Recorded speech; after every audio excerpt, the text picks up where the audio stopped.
There's only one station in the D, local and loyal to the people. WGPR Detroit, serving the African American community for over 50 years. Hot 107.5. Hot 107.5.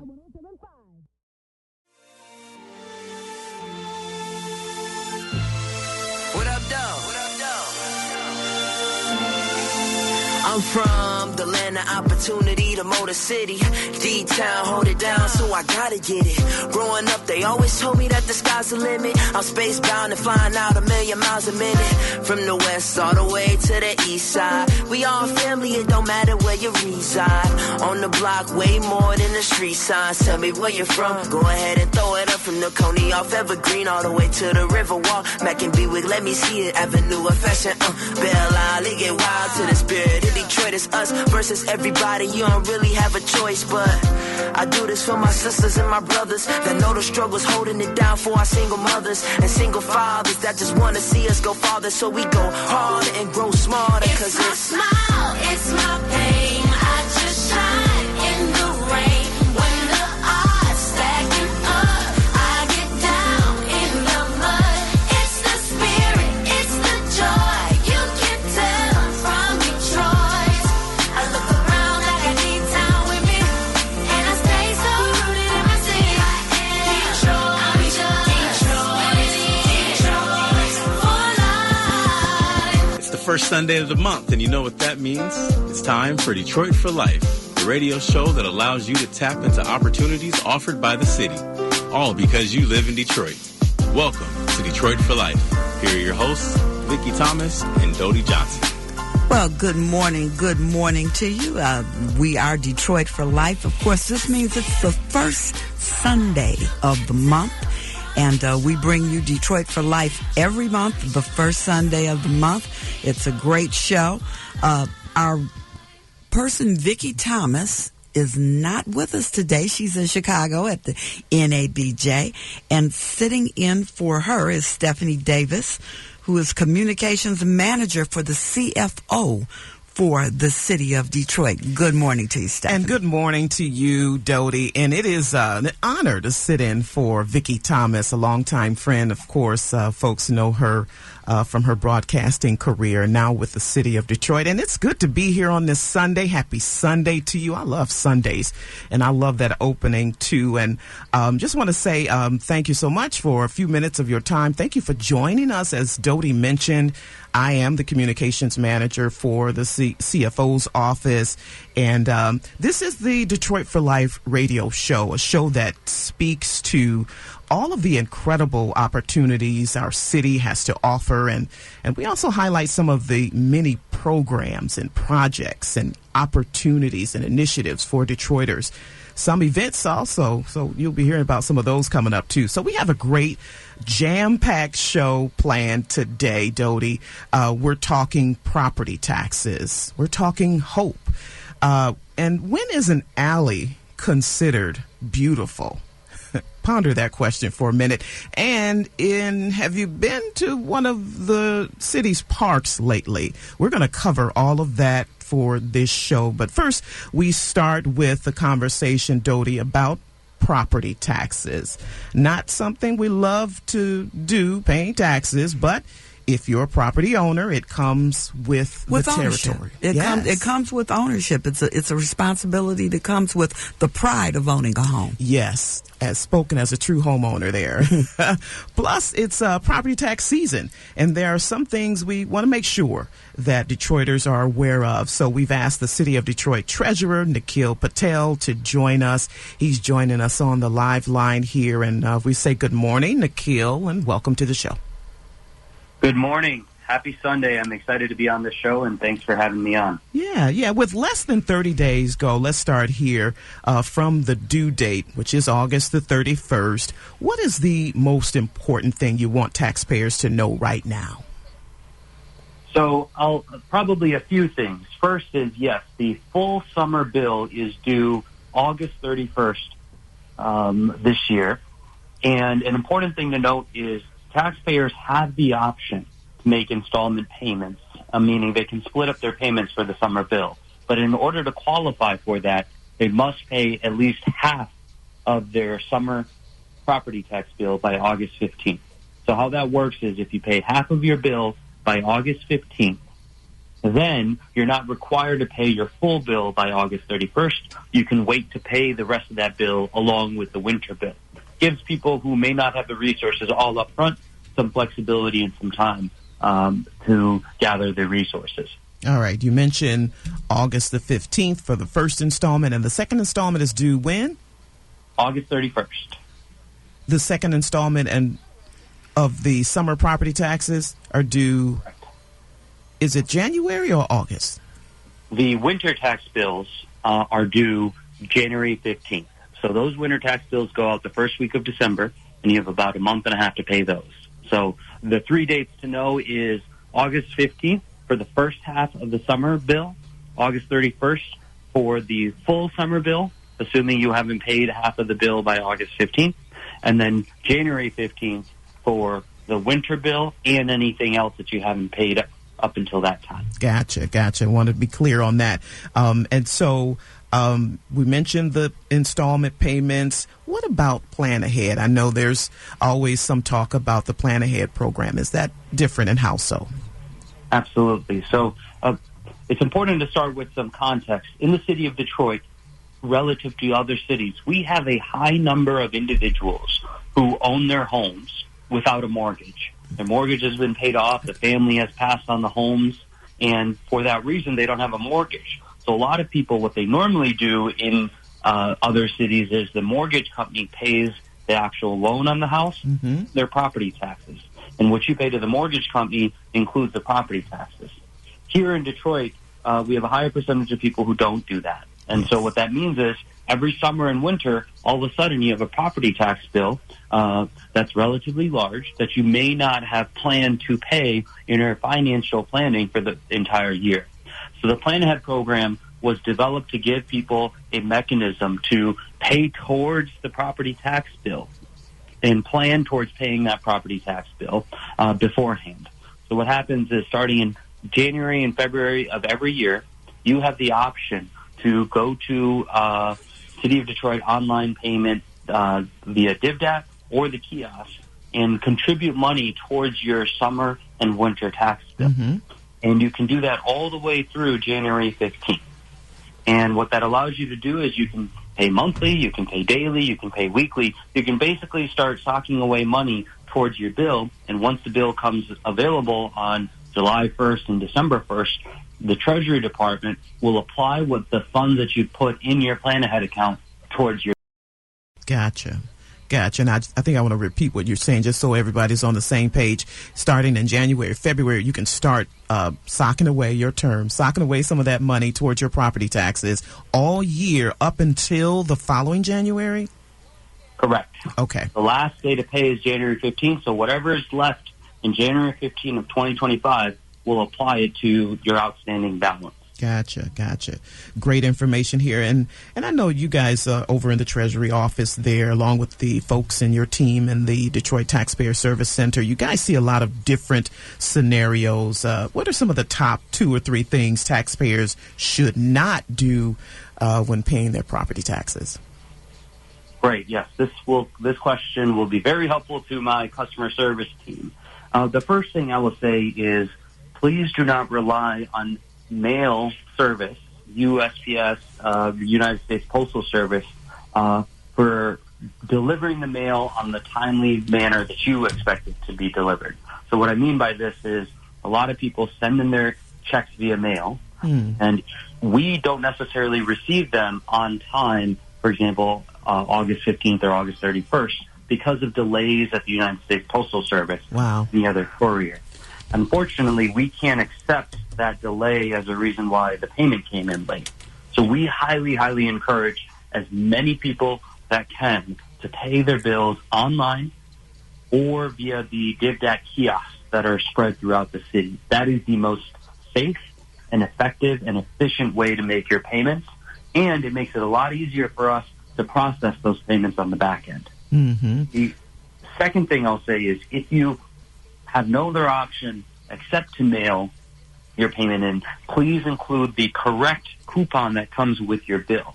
Unfortunately, we get mail with City of Farmington Hills coupons or coupons to completely unrelated bills that have nothing to do with property tax. And so we have a check and we have a coupon, but now we don't know where to apply that money. Oh, wow. We can't, even if we can figure it out, we're not allowed to just simply apply it to someone's account. Okay. So make sure you have that stub or that piece you can tear right off of your bill. Make sure that's inside.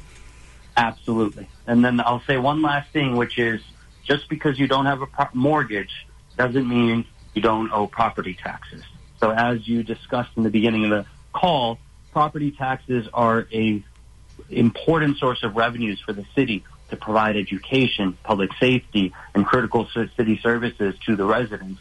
And so as a property owner, as a homeowner, everyone has a property tax bill obligation. Yeah. And I want to remind our listeners, too, we're speaking to Nikhil Patel. He's the treasurer with the city of Detroit, asking him basic questions about property taxes. And much of it, I'm sure most folks may know, but just a reminder of some things. And one more question. If someone didn't receive their tax bill, what should they do? If you haven't received your tax bill, the number one recommendation I would make is to call our Detroit Taxpayer Service Center, DTSC, or you can also email them for that information. And the phone number is 313-224-3560. Or feel free to come into the Detroit Taxpayer Service Center site at City Hall. It's on the first floor, Suite 130. They're open Monday through Thursday, 8 a.m. to 4:30, and Friday you can reach them by phone, 8 a.m. to 12 p.m. All right. And right before we let you go, Nikhil, remind us again of those important dates. Important dates are August 15th to pay your first half of your summer bill. If you don't pay your first half of your summer bill by August 15th, then the full summer bill is due by August 31st. And then you will get a winter bill on December 1st, which will be due January 15th. All right. Well, thank you, Nikhil. We appreciate you taking out some time today and joining us here on the Detroit for Life radio show. Thank you for having me on. All right, Dodie, we're going to continue this conversation about property taxes, but we're going to shift just a bit and talk a bit about HOPE, and also known as the Homeowners Property Tax Exemption Program. And in the studio with us is the director of HOPE. Folks, I think he's like a celebrity in some communities. I don't know. I don't know. I know him as a celebrity. I've known him for a while. Yes, and because he's doing some great work out there, reaching people who are in need. Willie Donwell is his name. He's the director of the HOPE program, administered under the Board of Review, which is with the city of Detroit. Welcome, Willie, and thanks for coming in studio.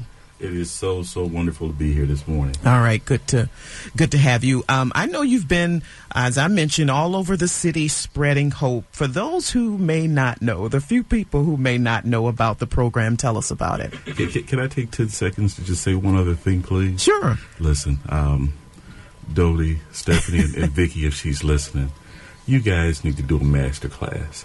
You have no idea, I'm saying this to the community, you have no idea the contribution that these women have given to media through the years. They are amazing. Well, thank you. We thank you. Thank you. We'll pay you later on that one. And your check is in the mail. We got you covered now. So, again, Willie Donwell, Director of the Property Assessment Board of Review. HOPE, which again stands for Homeowners Property Exemption, provides an opportunity for a homeowner to see a reduction or elimination of the current year property taxes. And who qualifies? You know, the great part about it is through the course of the years, we have been able to identify through metrics and data the average homeowner who may qualify. So, perfect example, a homeowner who has a income of just over $20,000 could actually receive a full exemption. Wow.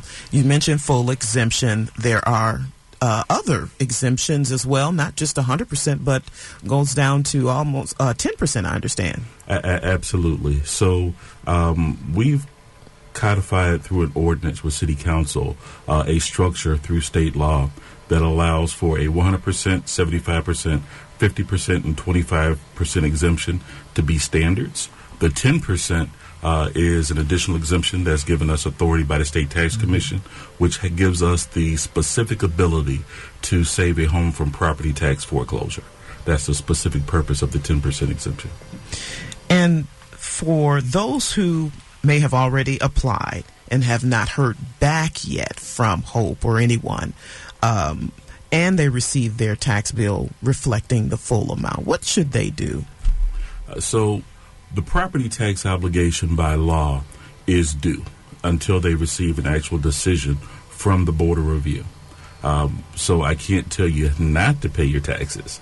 However, I will tell you to reach out to us to get an understanding of where your application is in the process. All right. And how many people, I think we were talking a bit off air, how many people received Hope last year, and what do you think what might be the average this year? Wow. The interesting part is through the course of the years with the support again of yourself, Vicki, of yourself, Stephanie, and others, we have been able to grow those numbers. Previously, has been around 4,000 to 5,000 people have applied each year.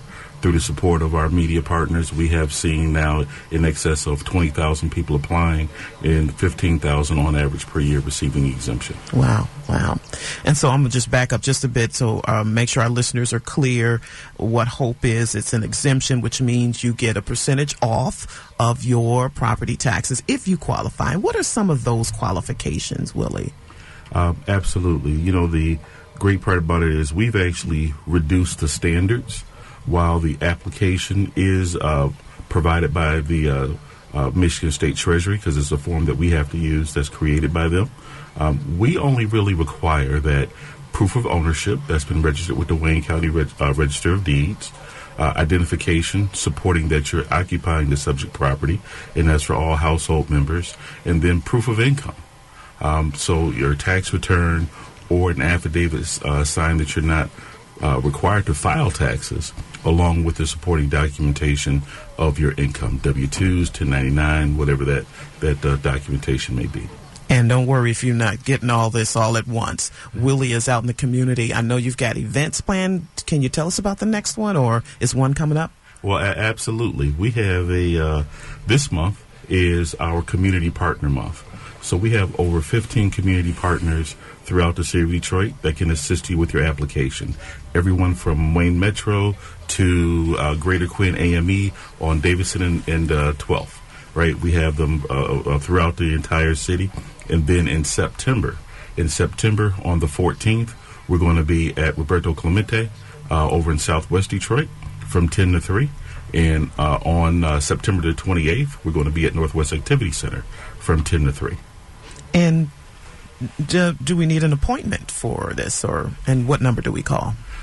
So we have, again, at Wayne Metro, we have walk-in Wednesdays, right? And they're at 7130 Woodward Avenue. So you do not need an appointment. You can just walk in on a Wednesday and get assistance with your application.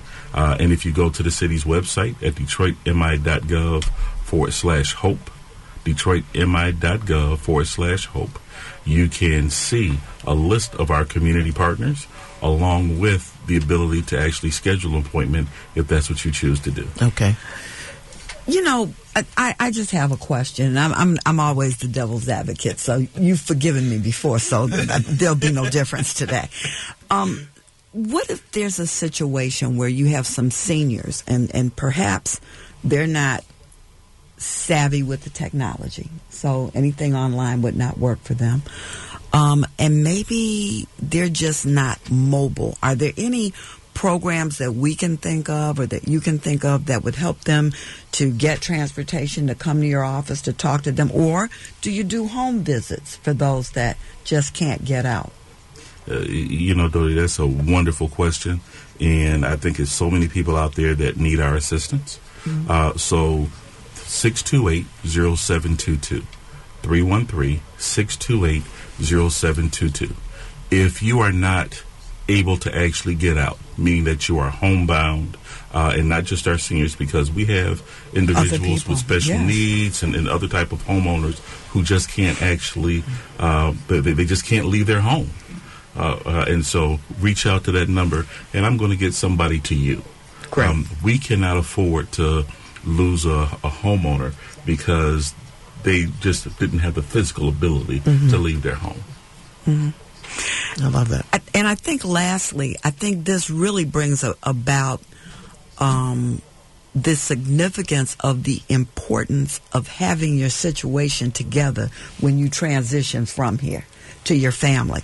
I know that there are probably situations where people are just living in homes that maybe the parent lived in, or maybe they grew up in that home or something of that nature. And there's no paperwork that's transpired. And so at some point, say if they come back to you for your assistance, then they have no paperwork to even show that they're supposed to be there, even though this is the family home. Can you give us any insight on what they need to have so that people can prepare for that? Because we're all going to leave here one day. So if you really want to leave something behind for your family, you got to make sure that the paperwork is there.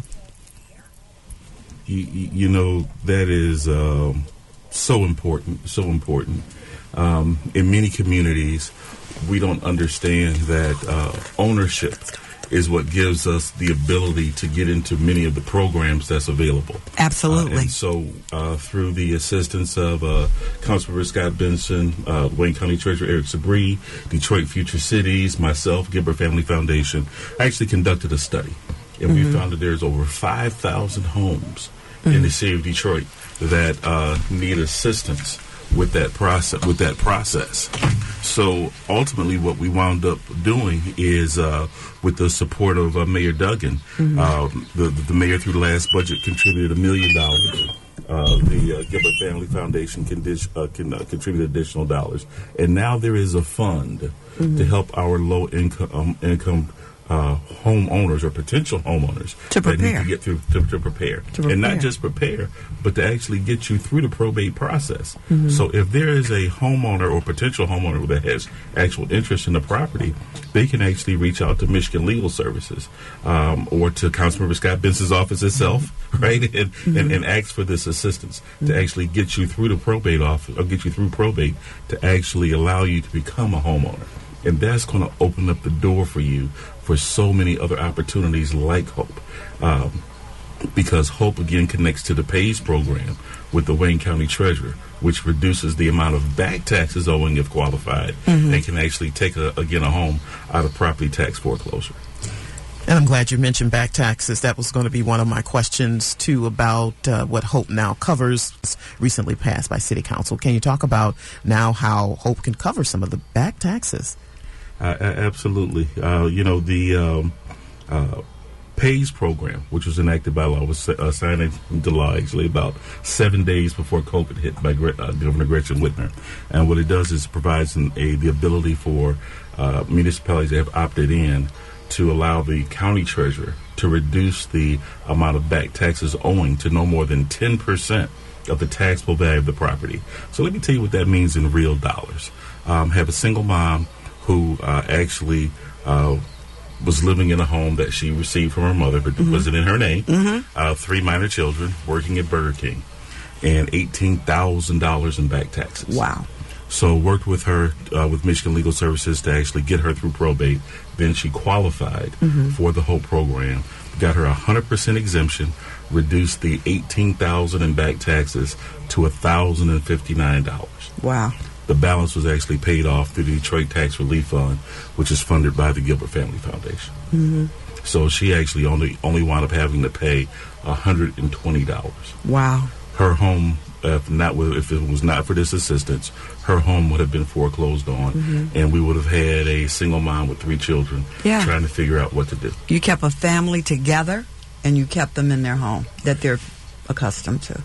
Yeah, absolutely, and this is what we need, right? We need to be able to provide these kind of opportunities to change the trajectory of life for our community, and that's what HOPE provides. It provides an opportunity for a person who was a homeowner that's low income to see an opportunity for a reduction, and then the assistance in back tax. And you talked about where folks can go to apply. You mentioned Walk-In Wednesdays. I wrote that down, but where is the Walk-In Wednesdays taking place? Is that every all of your community partners, or is that who was that specifically? So that was Wayne Metro Wayne specifically. Metro. Yep. Okay. So Wayne Metropolitan Community Action Agency at 7130 Woodward Avenue.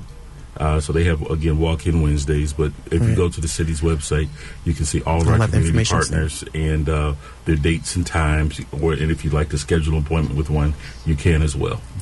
And I want to make sure we get the deadline out there, because I know this year is a little different and we have a drop-dead deadline. Yes, we do. So the deadline has been moved up to November the 1st.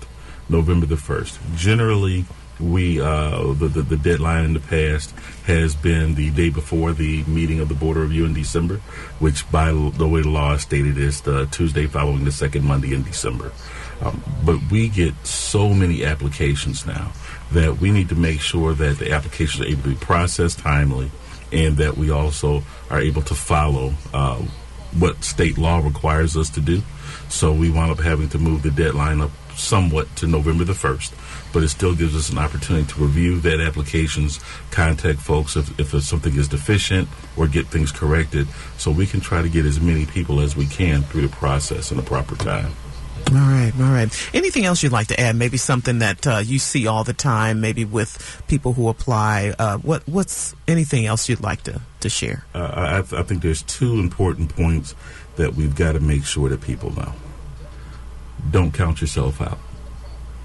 I work with 9 wonderful people who actually sit on the board and make decisions, and they look at every opportunity possible. It's almost like they want to approve you unless you give them a reason to deny it. So the concept and idea of the Board of Review is to be fair and impartial. So please, I ask you to just simply apply and let the board make a determination.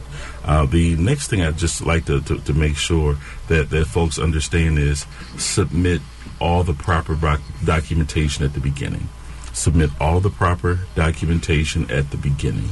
So then this way, the board has what it needs to make the determination that it needs to make. Because what happens if you missing something, or you forgot? What happens with that application? So if there's time, we will reach out to you to try to get those deficiencies corrected.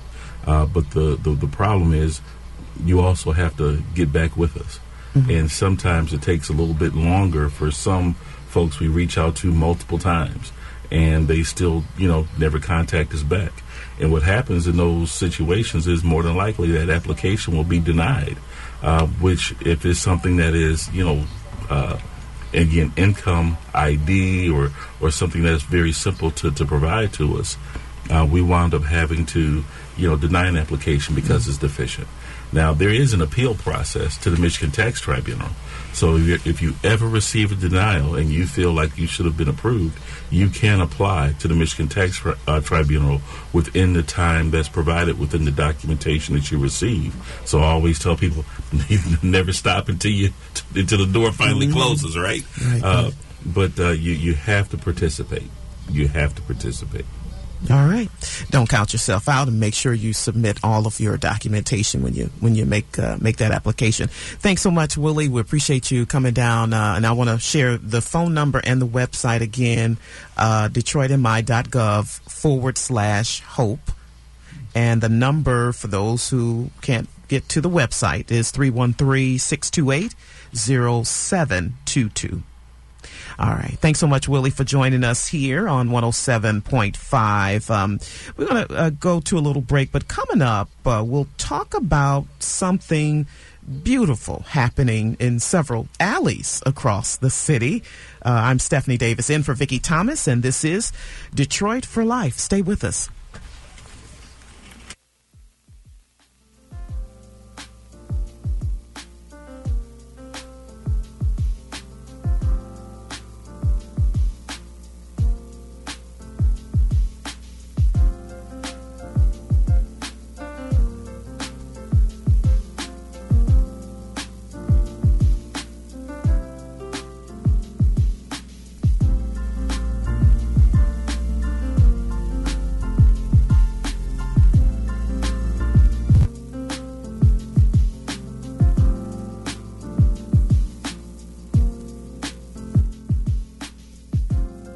being unemployed, being a burden. Project Clean Slate helped wipe those things away. I am now able to work for a reputable airline. Detroit had my back, all because I live in Detroit. We're helping Detroiters like Stephen get a fresh start through Project Clean Slate, a free expungement program for Detroit residents. Project Clean Slate. Reclaim your life. Visit DetroitMI.gov/Detroit for Life.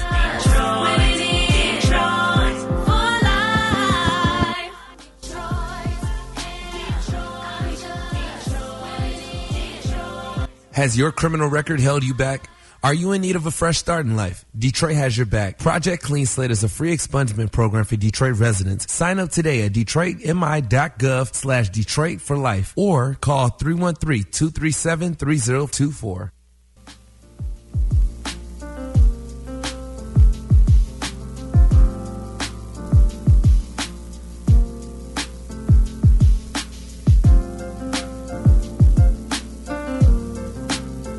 Army Specialist Lance Gieselman was paralyzed when his tank was blown up in Iraq. I was an homeless survivor. Paralyzed Veterans of America is an independent organization dedicated to ensuring our injured veterans get all the benefits they've earned and need. Paralyzed Veterans Senior National Service Officer Anthony Steele. I'm willing to do whatever it takes to serve our veterans. If you would like to help our veterans, visit PVA.org, a public service of Paralyzed Veterans of America. The opioid epidemic is affecting countless lives and communities nationwide, including young adults. Did you know approximately 45% of opioid prescriptions to adolescents are made by dentists? These drugs, such as oxycodone or codeine, can be addictive and are often prescribed after wisdom teeth removal. For many young people, wisdom teeth extraction often represents their first exposure to opioid medications. To help reduce your risk of misuse or the risk for a loved one, if prescribed an opioid, ask your dentist to consider limiting prescriptions to 3 days.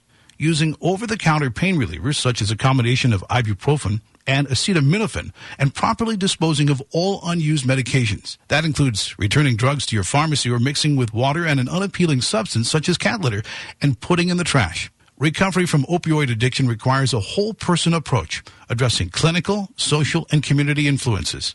For more information, go to shatterproof.org. This has been a message from Shatterproof, United Healthcare, and this station.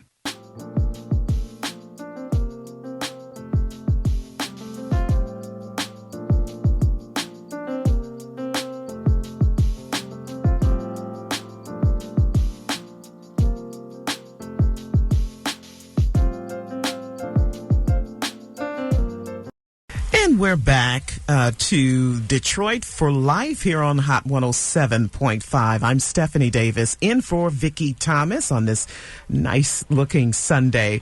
Let me say this to the folks out there. There is a transformation happening in several residential alleys across the city, and it is a beautiful thing. Joining us by telephone this morning to talk a bit about the Arts Alley Initiative, which is part of the city's ARPA portfolio, Rochelle Riley, Director of Arts and Culture, Office of Arts, Culture, and Entrepreneurship. And we say good morning and welcome, Rochelle. Thank you so much, Stephanie. I'm thrilled to be here. Good to have you. And I want to start here. I know you've got a number of great things happening in the ACE office there, but I wanted to talk about the Arts Alleys first. For those unfamiliar, can you talk about the initiative and how it came to be? Absolutely. So the Arts Alley project is funded by $5.4 million from the American Rescue Plan Act, and there was a specific category for neighborhood beauty, and they suggested alleys. So Brad Dick, the COO, said, well, let's just find a way to do this. And everything my office does is in the neighborhoods. We have lots of things that are going on downtown, but all of our work, our offices, our things that we do are in the neighborhoods. So we went in search of neighborhoods that were already doing things with their alleys, and we found 5. And the project was going so well that we were given funding to do 4 more. So we have a total of 9 that are going to be these amazing gathering spaces. They're going to look like parks. They're going to look like outdoor museums. They're going to have art, and they're going to be places where people can do things by going right out their back doors. But more than that, there's also going to be flood mitigation because we're literally clearing the alley out, digging them up, and redoing them. So they're going to be really pretty. Yeah, and I'm glad you mentioned the 9. I don't know if you can list them, but are they going to be the same, or is there going to be like a community flair? I know that we'll have some local artists involved as well. Every single one is different. We did the most community engagement of any project I've ever been in. I'll tell you real quick. There's the Manistee Alley in Jefferson Chalmers. Their theme is environment and wellness. So they have an existing solar power station, a creative empowerment garden, a bird watcher's garden, and all of these are things that they did on their own by buying land bank land and empty lots. And so, we didn't pick the alleys. They picked what people were already doing is what we wanted to go in and enhance. Gotcha. The old Redford Alley at Artist Village, they've been holding stuff in their alley for more than 3 decades. It's just going to look better. And there's a whole partnership in an arts district there with Artist Village, the old Redford Theater, the Triangle. Snowden Hartwell, that's the big block club on the northwest side. They're renovating 18 alleys. Just stepped in to help on one of them. Then we have the Bagley Alley that's next to the Roberto Clemente Recreation Center that is our Southwest Alley to really focus on Latin American culture and history. The Grand River Alley in Northwest Goldberg is right next to the Davos Embad African Bead Museum and his whole installation that runs for a block.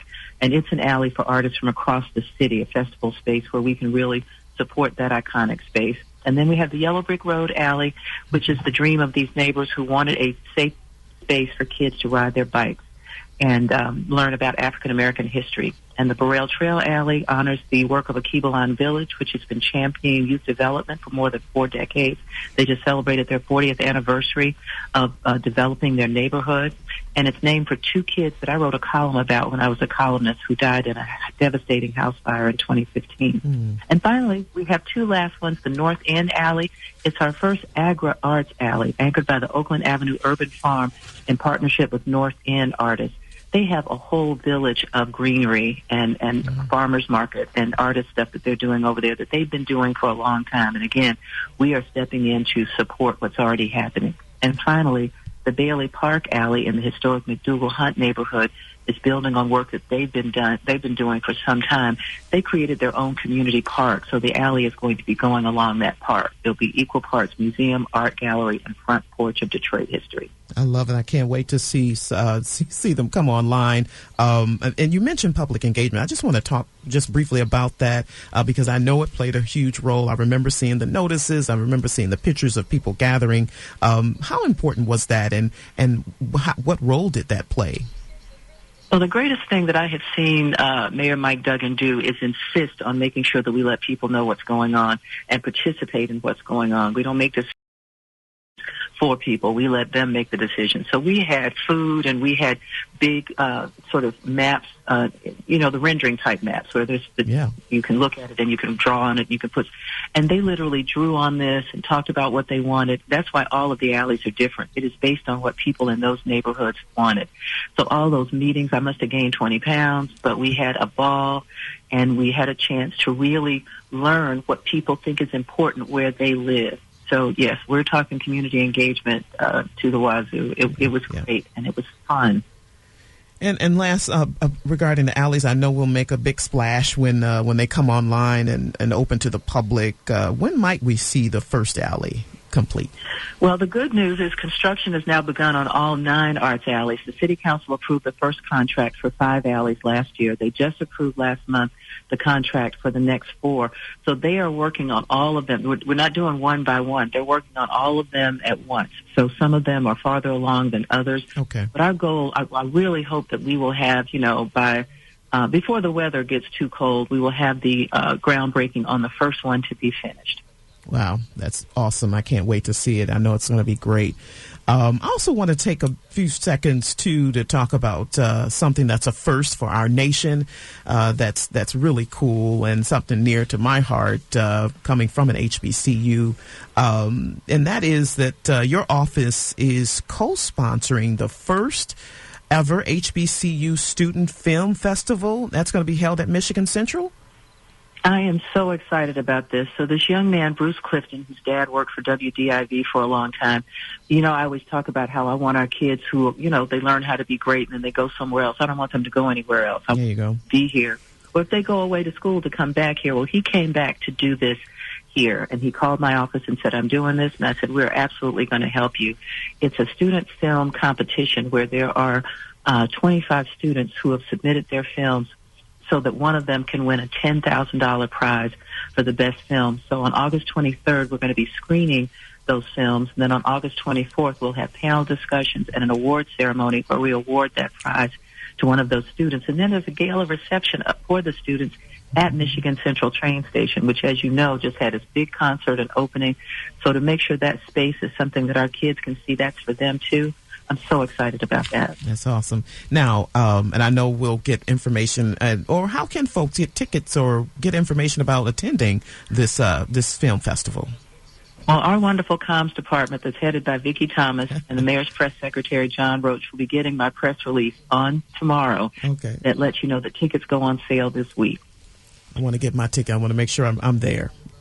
You know I got your seat, Stephanie. I got your seat. The screenings and the panel discussions are free, so the tickets are just for the award ceremony and for the gala. You know, we got to pay for food. I got you. But we want to make sure as many people can come. And I do want to mention two other things.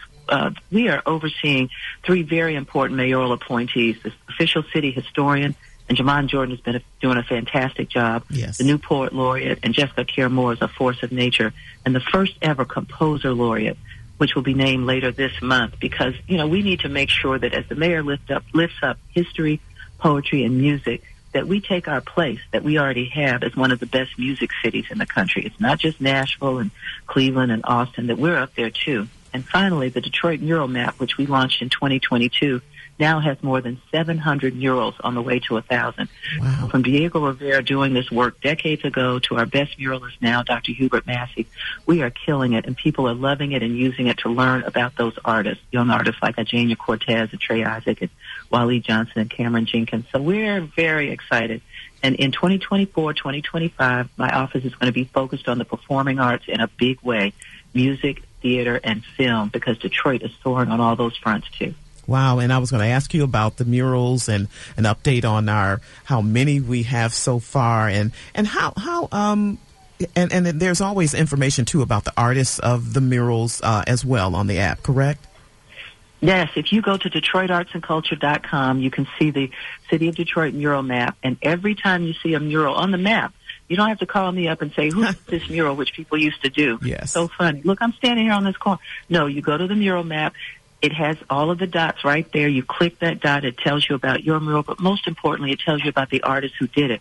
So if you want to commission them to do some other stuff, you can do it. And if artists is listening, how can they get involved in this? Are we still looking for artists to do murals? Oh, absolutely. Our City Walls program has a fellows program where they commission work for artists to paint, where they have painted over graffiti. But because of the national reputation we now have with murals, we have companies that want them. So what we do is help guide their community engagement for them. We give them some guidelines on this is how you do it, this is what is typical. And, you know, they don't know what to pay an artist. And I'll tell you what I do is my first call is Dr. Hubert Massey and says, this is the size of this wall. What should an artist be paid? And then they work that out. So anybody who's interested in doing a mural or anybody who's interested in making sure they're being considered for murals, if they send an email to DetroitAce@DetroitMI.gov, we will send their information out to anybody who's looking for murals. And when people are looking for murals, we send that out to our mailing list of thousands of people so that people know that these things are available. It's all about opportunity rising in Detroit. Absolutely, and I can tell your plate is full, and I love the work that's coming out of your office, and how it really just shines the light on local artists too. Thank you, Rochelle. We appreciate you joining us this morning and all the work that you are doing there, leading the Arts, Culture, and Entrepreneurship Office with the City of Detroit. Thank you so much. Thank you, thank you, thank you. All right. And as we move to our next guest, Dodie, I have a question for you. Mm-hmm. Have you been to a city park lately?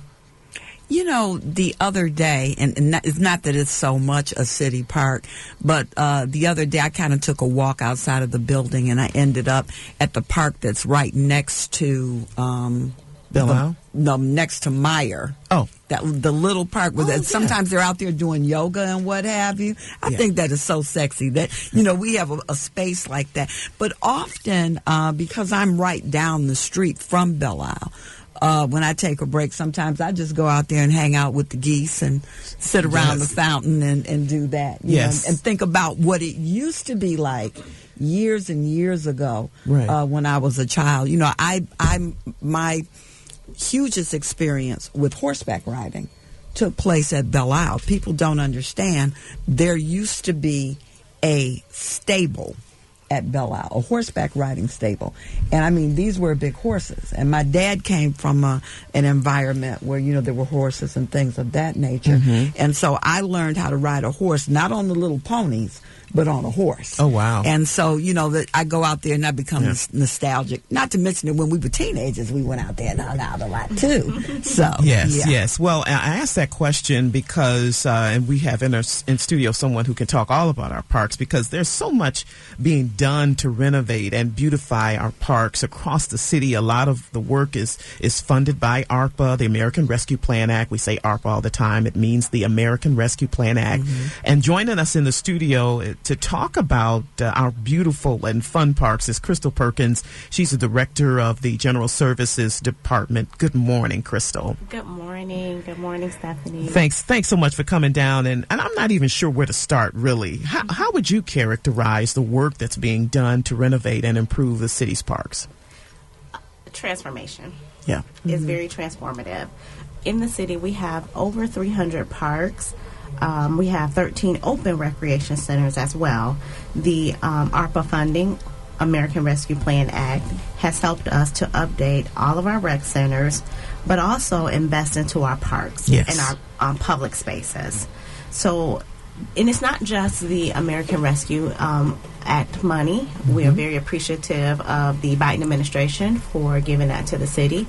We're very appreciative of Mayor Duggan's vision to invest in our parks so that the families of the city can have public spaces to congregate at, to be with their family, to have recreation outside, enjoy the sun. We all know that parks and public spaces are a great benefit to those who live around them. Yes. And I committed to riding my bike to a couple of them. I've yet to do that. When the temperature gets a little cooler, I'll do that. But can we run down some of the lists here, some on the list? What are some of the newer parks that are a must-see, you think, this summer for folks? Oh, must-see parks. Clark Park over in Southwest Detroit. Yes. Very nice amenities there. We have a very interactive splash pad that the children love.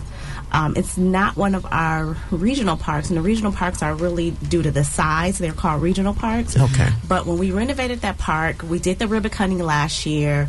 The mayor stopped by and was just talking to kids in the area, and it was children there from communities outside of Detroit playing in that park, but also our inner city children enjoying that new space. Riverside is also a must-see park. We've put a lot of upgrades in that park. There's shelters to rent. There's also a splash pad. There's a skate park there. Coming up this Thursday, we are doing a ribbon cutting for our Tireman Minnock Park. Right. What's and that? That is part of American Rescue Act funding, but that's also donations from the Gilbert Family Foundation and Huntington Bank and some city funding. So we're asking all the community in that neighborhood to come out and celebrate with us the ribbon cutting for that park. And what are some of the improvements over there? I'm from that area. Oh, are you? Yeah. Oh, great. You should come out and join us. So there's walking paths. There's a shelter that's new. We have a playscape over there that the children were kind of trying to play on before we actually completed the installation. So we know that this neighborhood is going to really enjoy the use of that park. All right. So we have Clark Park, Riverside, and the groundbreaking, that's not groundbreaking, but the ribbon cutting coming up for Tireman Minnock. Yes. You know, Crystal, I'm sitting here and I'm thinking, because we've had a great show today with everybody and all of the great information from Nikhil to Rochelle and Willie and yourself. And you get nostalgic because there were some things that we took for granted, like I lived on Stopel between Livernois and Davison in that area. So Russell Woods was the park, and everything went down at Russell Woods. They had family reunions. They had a huge art thing that they used to do at Russell Woods Park. And I'm reminded that we had alleys, and almost every neighborhood had some kind of a little park or gathering place, as you would say. And I think we've gotten away from that, and it's good to know that we're coming back to that has a reestablished importance. So I'm pleased to hear that. Absolutely. And I can't forget to mention some of the parks that we are currently renovating, so that once we're done, make sure you visit Chandler Park, which is one of our regional parks. There's some renovation going on over there. You know, we're adding a new dome, which would be in addition to our recreation space as well. Palmer Park, it's always a family favorite, and so is Rouge. Over at Rouge, Brennan, with the generous donation from the Detroit Pistons, we're building another recreation facility over there. But the pool is open, so make sure you go get some sun and water at the same time at that outdoor Olympic-sized pool. Yeah. And I wanted to mention, too, because I'm always tracking what you guys are doing. You're doing so much over there with GSD, General Services Department. And we are in the midst of a summer music series. And when I saw that list of concerts at the parks, I'm like, okay, we need to go. Yes, so we implemented our summer music series in the parks a few years ago. It started off with opera. We've added jazz. We have pop and gospel now, and it's a hit. And we're bringing that to the neighborhood parks, your smaller parks, to allow the community better access to this entertainment. And it's free of charge. There's food trucks there for individuals to purchase food, but there's also activities for all ages in your family. Right. And I'm looking at your list here, and I follow you guys on Instagram, so keep up the good work there. But Friday, there was disco, R&B pop at the Joe Louis Greenway. Yes. And then coming up, let's see, next week on the 9th, Afrobeats at Forest Park. That's gonna be nice. That's at 5 o'clock. Where is Forest Park? That's over on Riopelle on the east side. On the east side, yes. Yeah. 4226 Riopelle Afrobeats concert, and then let's see, looking further in the month on the 30th, that's a Friday, 6 to 8 p.m. Opera. And that's going to start, let's see, where is this one? This one is at Roosevelt Park, and we know where Roosevelt Park is, right in front of Michigan Central. Just so many things to get folks involved in. Can we talk for a minute, though, Dodie? Did you? No, go ahead. Okay, just a hair about the Skills for Life program. And that's a life-changing program for Detroiters looking to earn a GED. You can gain a career or job training skills, all while being paid to beautify the city. And the Skills for Life program, they pay Detroiters, as I mentioned, to learn new job skills while removing those educational barriers to employment. And so residents in the program get paid as part of the team that cleans the city. And Crystal, I know you guys worked directly and with the Skills for Life. How has that helped accomplish the things that you guys need to accomplish in cleaning parks and keeping things clean? Oh, so Skills for Life, it's a program we implemented, I think, in 2021, definitely with the funding from ARPA, the American Rescue Plan Act. And so what we decided to do was to hire individuals, but also train individuals. Yes. And so, to eliminate barriers to creating generational wealth or, taking yourself out of poverty, we decided to pay the employees for 5 days, but they'll work 3 days, and they'll take their educational training 2 of the days. That way, they don't have to worry about not being able to provide for their family while they're trying to gain these skills. That is awesome. And how many people have you had to have been able to employ? We've employed over 800, so I think the number is like 850 to get some type of skill. Now, when we started the program, it was just originally to do a career training, right? So you come in and maybe it's CDL, maybe it's heavy equipment operators, maybe it's masonry, electrical, pre-electrical apprenticeship programs. Okay. And what we found out is that many of the people coming into the program face some challenges on the educational side. Gotcha. So we had to go back and say, hey, what can we do to help them be successful in these programs? We didn't want to just put them in a program and they could not succeed there. So we partnered with DESC, Detroit Employment Solutions Corporation. And so what we do is create that foundation learning first, right? And so that's when those who didn't have their GEDs or high school diploma, we had to take it a step back to say, hey, let's give you that educational foundation. Yes. So that when you go into your training path, you will be successful so that you can find a job once you're done with the classes. You'll find a job in that field that will help you change the trajectory of your family's life. That is awesome. I just recently heard a story which I didn't even know. Usually my team is bringing me the success stories. I love it. But I heard a story. Gary Brown from DWSD was giving a presentation, and he talked about a young man that was working for him, but he came through the Skills for Life program. Wow. And so he's working this job with DWSD where he's doing water service line replacements. And he talked about how the Skills for Life program helped train him for that job. Had he not went through that program, he would not have been prepared and got the job. With that, he bought a land bank home that he was renovating. So it was a nice little video. They showed us the home. Yeah. And he even invited everybody out to the home once he's done with his renovation. Oh, wow. But it's things like that that makes it very impactful. Those stories are heartwarming for me, and it makes my job worth it. Yes, yes, and we certainly appreciate your work here. I know we've got a couple minutes, and Dodie, I got a great Detroit story quickly. And you mentioned, just as a sidebar, you were mentioning Afro beats, and I don't think anybody knows, but the first time that Afro beats was on this side of the pond, because it's put together by a British group, and they're Nigerians, and they put this whole thing together.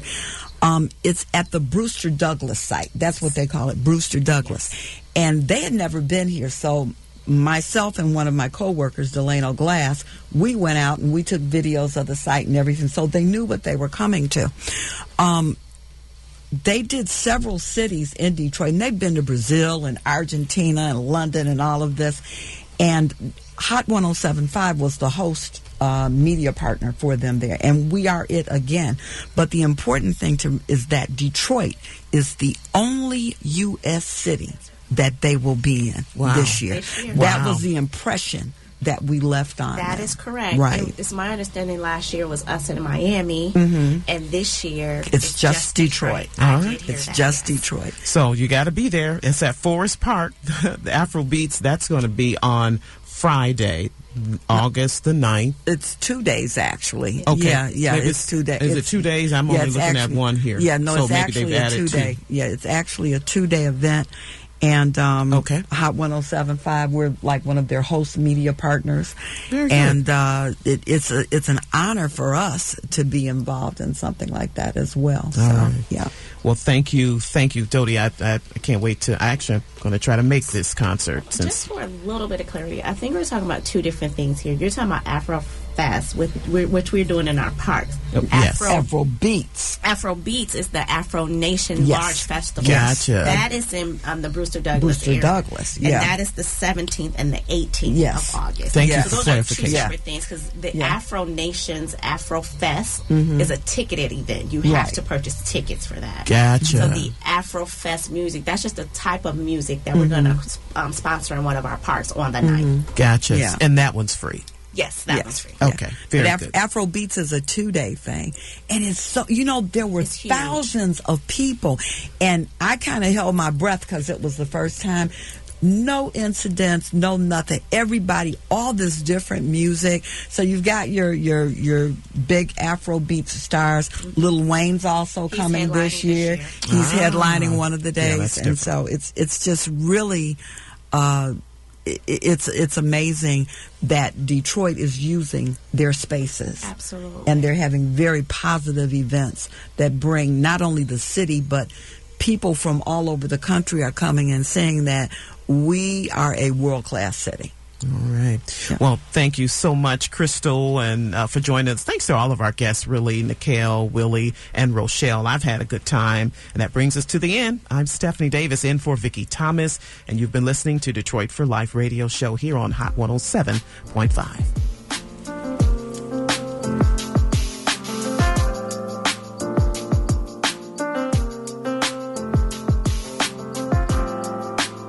Has your criminal record held you back?